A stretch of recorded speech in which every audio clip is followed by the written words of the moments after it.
The legend lives on from the Chippewa on down of the big lake they call Gitchagumi.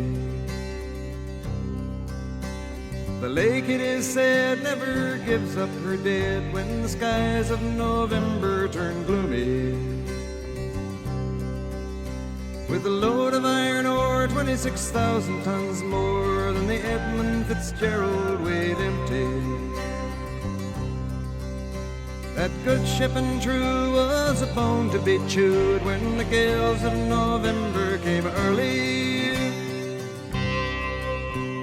The ship was the pride of the American side, coming back from some mill in Wisconsin. As the big freighters go, it was bigger than most, with a crew and good captain well seasoned, concluding some terms with a couple of steel firms when they left fully loaded for Cleveland. Then later that night when the ship's bell rang, could it be the north wind they'd been feeling?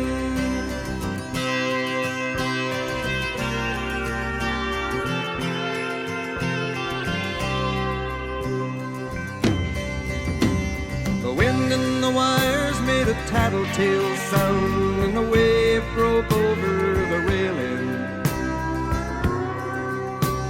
And every man knew, as the captain did too, 'twas the witch of November come stealing.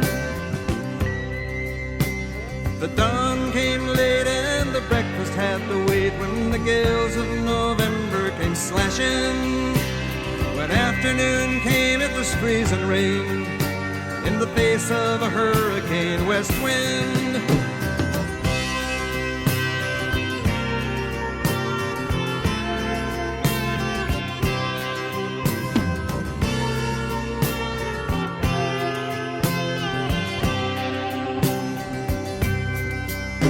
When supper time came, the old cook came on deck saying, "Fellas, it's too rough to feed you."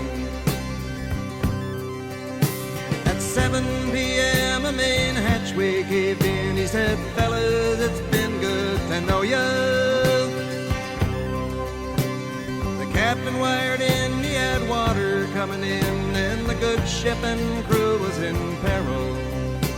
And later that night when his lights went out of sight, came the wreck of the Edmund Fitzgerald.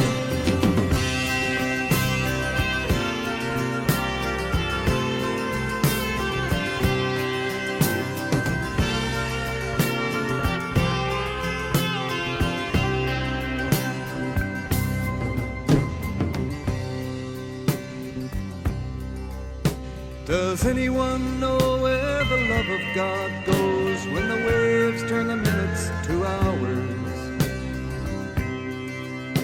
The searchers all say they'd have made Whitefish Bay if they'd put 15 more miles behind her.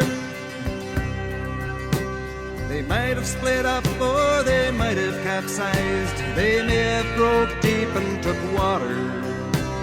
And all that remains is the faces and the names of the wives and the sons and the daughters.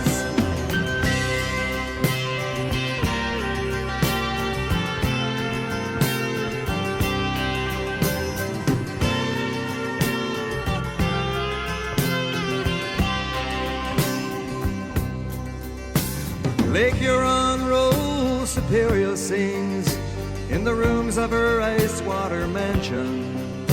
Old Michigan steams like a young man's dreams. The islands and bays are for sportsmen. And farther below, Lake Ontario takes in what Lake Erie can send her. The iron boats go, as the mariners all know, with the gales of November remembered.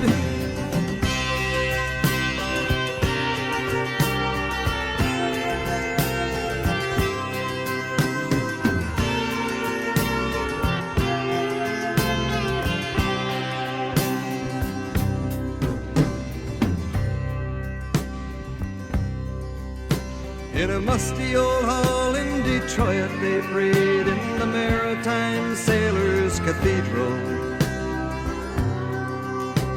The Church bell chimed till it rang 29 times for each man on the Edmund Fitzgerald.